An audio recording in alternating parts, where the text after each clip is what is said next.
จากนี้ไปท่านจะได้พบกับช่องชายสตูดิโอลาวมันคือไม่มีกระป๋อมวะเนี่ย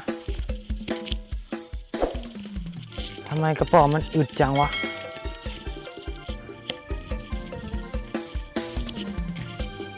โอ้ยอย่างตามทางนี่นะมึงเรื่อยๆไปเดี๋ยวหากระป๋อมพ่อ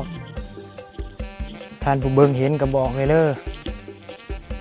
ท่านผู้ชมเห็นกระป๋อมกระบอกนี่บอกแน่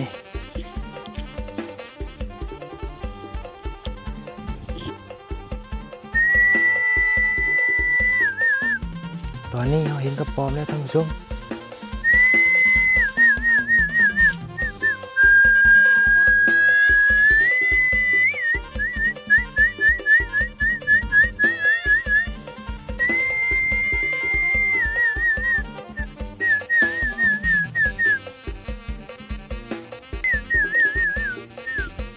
นี่ไงท่านผู้ชม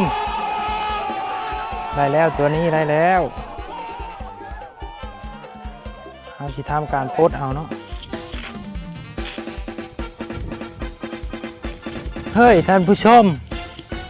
คือว่ามันโมไล่เลยมันไล่กระปอม4 ตัวหนึ่งแล้ว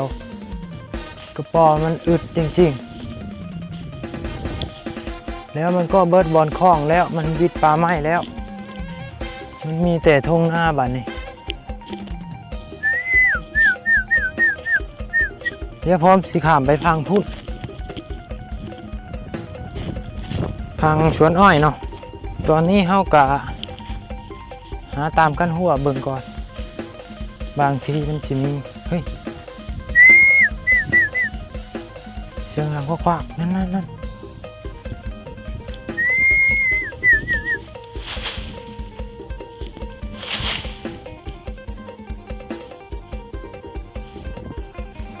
โอ้ยหมดแล้วท่านผู้ชม